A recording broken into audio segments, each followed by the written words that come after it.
Eu preciso falar sobre este livro aqui. Um livro que foi super hypado no ano passado, milhares de cópias vendidas, um livro premiadíssimo. Ele ganhou o prêmio de Goodreads Choice Awards, que é o Oscar da literatura. E super me chamou a atenção, não só pela popularidade, mas por conta do título do livro. Com uma provocação, a Biblioteca da Meia-Noite, a gráfica aqui simulando uma biblioteca, livros que falam sobre livros já chamam a minha atenção. Comprei. Comprei e demorei meses para ler, assim como muitos outros livros na minha estante que eu compro, e aí eles ficam aqui aguardando chegar o seu momento. Esse aqui chegou o momento dele. Terminei a leitura. E preciso dizer que quando eu fui começar o livro, eu fiquei com muito medo. Por quê? Vi várias críticas, várias resenhas ruins, muita gente falando que comprou e não gostou, que o livro é horrível, que não entendia porque que ele estava no hype. Muita opinião ruim. Isso aí me deixou com o pé atrás. Mas eu comprei mesmo assim porque minha mãe me ensinou a tirar as minhas próprias conclusões, não ir pela opinião dos outros. E preciso confessar que foi uma das melhores decisões que eu já fiz. E que bom que a minha mãe me deu esse conselho, e que bom que eu segui esse conselho dela depois de tantos anos. Porque o livro, gente, o livro é muito bom. O livro, ele explode sua mente de uma maneira que eu terminei a leitura e tô assim, há dias, refletindo, entrei em discussões filosóficas com meu marido. O livro, ele traz muitas provocações. E eu vou falar um pouquinho aqui, primeiro, sobre a resenha, para vocês entenderem um pouco do contexto dessa história, e depois eu vou. E as minhas reflexões mirabolantes sobre o livro, que eu super indico. Dou 5 estrelas e vale cada segundo da leitura. O livro, ele fala de uma jovem que aos 35 anos, a Nora Cid, é uma mulher cheia de talentos e poucas conquistas. Vendo pouco sentido em sua existência, ela coleciona tristezas e arrependimentos. Quando Nora se vê na biblioteca da meia-noite, ganha uma oportunidade para fazer tudo de novo. Como em um passe de mágica, os livros na biblioteca da meia-noite permitem que Nora experimente as vidas que teria vivido se tivesse tomado outras decisões.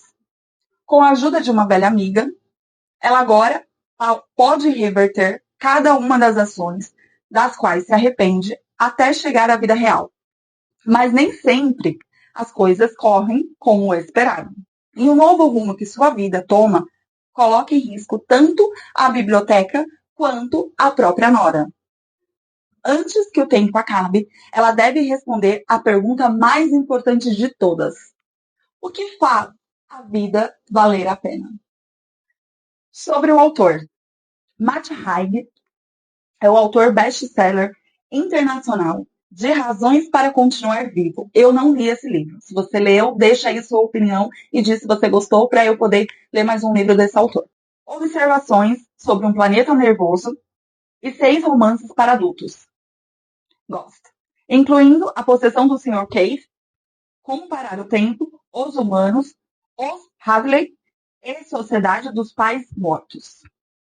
Márcio também escreve livros premiados para crianças e adolescentes, incluindo Floresta Sombria e Um Menino Chamado Natal, que está sendo adaptado para o cinema. Vencedor do prêmio Goodreads de ficção de 2020, A Biblioteca da Meia-Noite é seu romance mais recente e já vendeu mais de 9 milhões de exemplares no mundo todo. Um romance incrível que fala dos infinitos rumos que a vida pode tomar e da busca incessante pelo rumo certo. Em algum lugar, além dos limites do universo, existe uma biblioteca muito peculiar, onde o tempo não passa. Lá é sempre meia-noite. Essa biblioteca abriga uma quantidade literalmente infinita de estantes. Ai, meu sonho. Prateleiras e prateleiras de livros. Um dos exemplares armazenados nela retrata a sua vida exatamente como ela é. Outro reúne o conjunto de seus arrependimentos.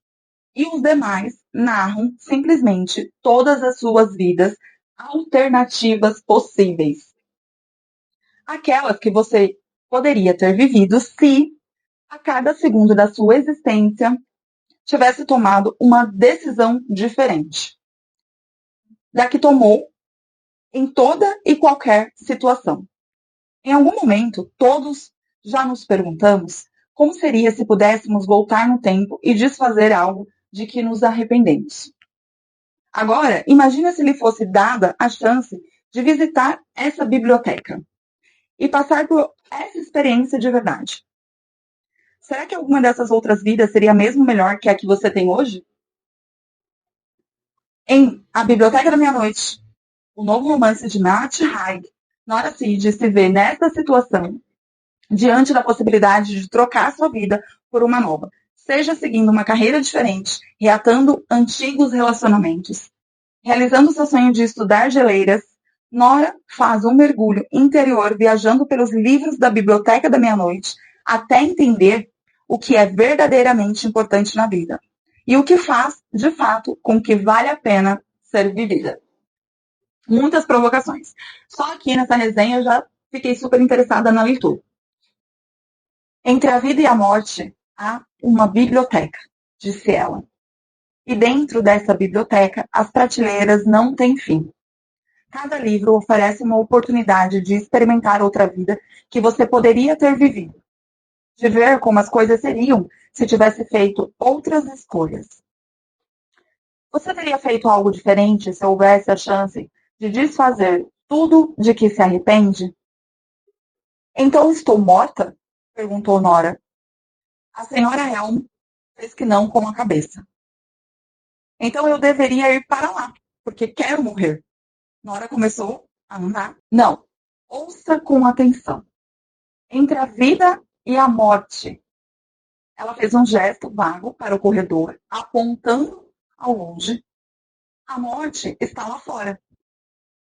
Então eu deveria ir para lá, porque quero morrer. Nora começou a andar. Mas a senhora Elma balançou a cabeça de novo. Não é assim que a morte funciona. Por que não? Você não vai até a morte. A morte vem até você. Nem a morte era algo que Nora conseguia fazer direito, aparentemente. Aquela era uma sensação familiar, em quase todos os sentidos. Um quebra-cabeça inacabado de ser humano. Vida incompleta, morte incompleta.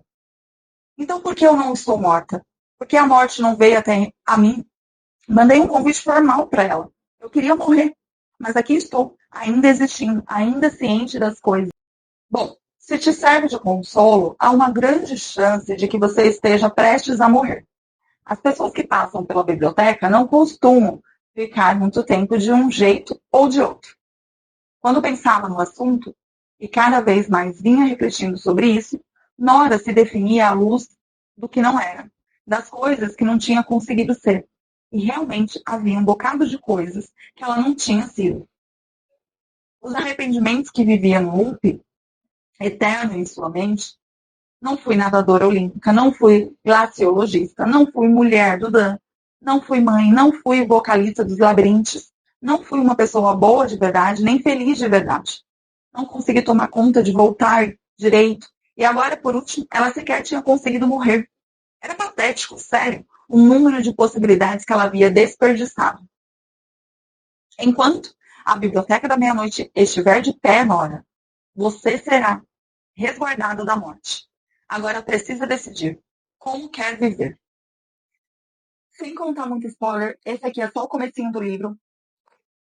Acontece que, no começo do livro, essa comparação de vida pós-morte, não sei para vocês, não sei o que vocês acreditam, mas isso aqui para mim fez sentido. Pensa bem. Você já deve ter escutado falar sobre relatos, ou talvez você conheça até pessoas próximas de você que passaram por experiência quase morte. E eu já ouvi relatos de pessoas que passaram por experiências assim, que algumas não se lembram de nada. É como se elas tivessem dormido e acordado, como se nada tivesse acontecido.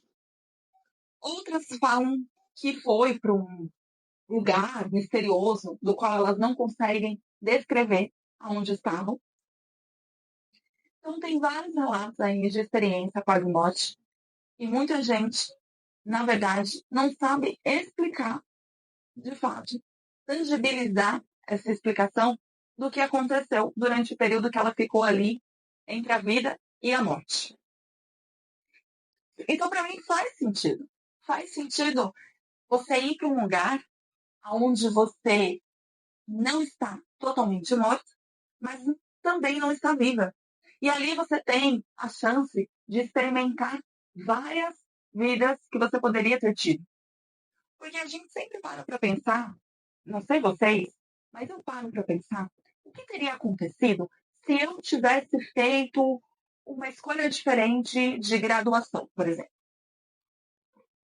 Se eu tivesse me mudado de uma cidade, escolhido morar numa cidade completamente diferente da que eu moro hoje.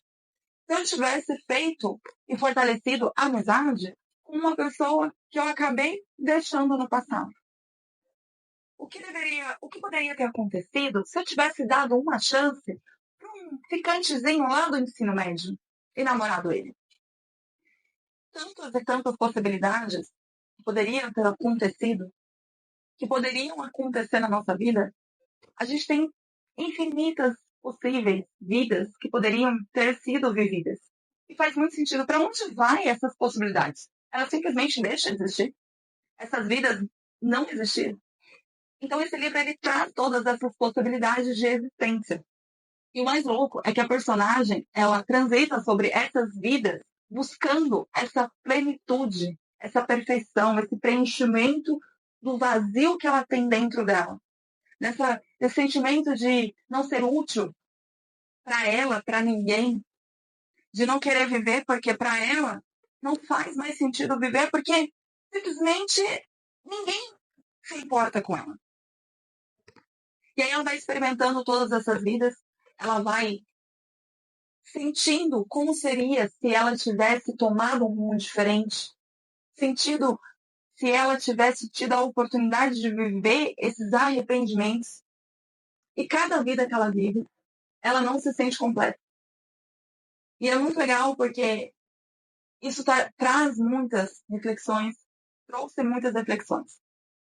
Que, na verdade, eu não vou dar mais spoiler do livro, mas o decorrer dele é mais ou menos nessa linha, nesses experimentos de possibilidades que ela poderia ter tido. E aí, automaticamente, talvez você reflita sobre como seria a sua vida se você tivesse tomado uma decisão diferente também. Se você tivesse dito sim quando você disse não.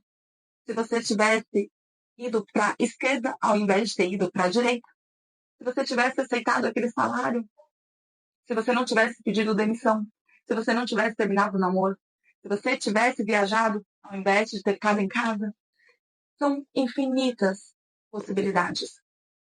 E o mais sensível aqui é a questão da personagem principal ter tomado a decisão de acabar com a vida dela e nessa busca incessante, buscar um significado. E fica muito claro que essa jornada de experimentos que ela tem dentro desse livro é para que ela possa se reencontrar, buscar um sentido de novo na vida dela, coisa que ela já tinha perdido. E em todos os experimentos que ela vai vivendo, ela sempre encontra um problema, um defeito. Ela vai preenchendo os arrependimentos e ela vai entendendo que não importa as vidas que ela tem a chance de viver, não importa quantos arrependimentos ela possa preencher e corrigir, porque sempre vai faltar algo, sempre vai ter uma lacuna, sempre vai ter um defeito, sempre um relacionamento vai ser afetado, porque as escolhas, ela sempre traz uma consequência, ela sempre vai trazer um resultado. E, na maioria das vezes, ao longo da jornada da vida, você vai ter momentos que não vão ser agradáveis. Você vai magoar alguém, você vai ser magoado, alguém vai te deixar, você vai deixar alguém. E no fim das contas, não existe esse lance de ser perfeito. O que existe é o fato de você estar vivo, de você viver. O livro aqui, ele aborda até física quântica. Essa questão de que o tempo, ele é diferente do que imaginamos ser. Não existe essa de futuro, de passado. Não existe essa de que aquilo que você viveu ficou lá atrás. Na verdade, tudo acontece ao mesmo tempo. Então, se você está se mudando hoje, viajando hoje, se você vai viajar amanhã, isso já aconteceu em algum momento da sua vida. Então, essas reflexões todas que é trazida aqui nesse livro é muito interessante. Faz a gente pensar sobre muitas coisas e reforça que muitas vezes a gente fica buscando essa correção de tudo, esse, essa perfeição sobre tudo, e na verdade isso não existe. Provavelmente não existe. E a gente precisa pensar assim, sabe por quê? Porque se a gente não pensar desse jeito, a nossa vida vai ser uma sequência de frustrações, de arrependimentos, de dores, de decepções. E não dá para ser assim, porque a vida ela já se encarrega de trazer isso para a gente. Ela já se encarrega de, ao longo da nossa jornada, trazer tudo isso, toda essa bagagem. E o que a gente pode fazer? A gente vive aquilo, mas a gente não carrega aquilo. Eu não posso carregar as coisas ruins da vida todos os dias. Elas vão acontecer. E talvez ela aconteça todos os dias. Talvez todos os dias você tenha aí dentro de você uma ansiedade, uma decepção, uma mágoa. Talvez você carregue isso todos os dias com você. Mas você precisa continuar vivendo. Continuar vivendo e se apegar às coisas boas. Porque as coisas boas existem. E se, neste momento, você não está vivendo coisas boas, se as pessoas ao seu redor não estão te transmitindo coisas boas, busque forças para você ir atrás de coisas boas, para você buscar as coisas boas da vida. Não coloque a sua vida nas mãos de terceiros. Não coloque, porque a vida te pertence. Quando ela acabar, é você que vai deixar de existir. Não são as pessoas que estão ao seu redor. Quando a sua vida deixar de existir, não vai ser o seu parceiro, a sua parceira, os seus amigos, a sua família que vai deixar de existir. É você. Então é você o responsável pela sua vida, pela sua jornada. Ninguém mais. As pessoas elas vão passar pela tua vida. Elas serão importantes, elas deixarão de ser. Faz parte do ciclo. E no fim, viva, respire e agradeça. Tudo isso aqui são as provocações e as reflexões que o livro me trouxe. E eu espero que, quando você ler este livro, você tenha boas sensações, boas reflexões, bons sentimentos. Que te traga positividade, no fim das contas, e que te dê motivação para continuar vivendo, respirando, apesar dessa maluquice toda que a gente vive praticamente todos os dias. Porque você foi escolhido a continuar vivendo. Se alguém, algo, seja lá o que for, te deu a oportunidade de continuar respirando, então agradeço. E aí, leitores, prontos para a próxima leitura?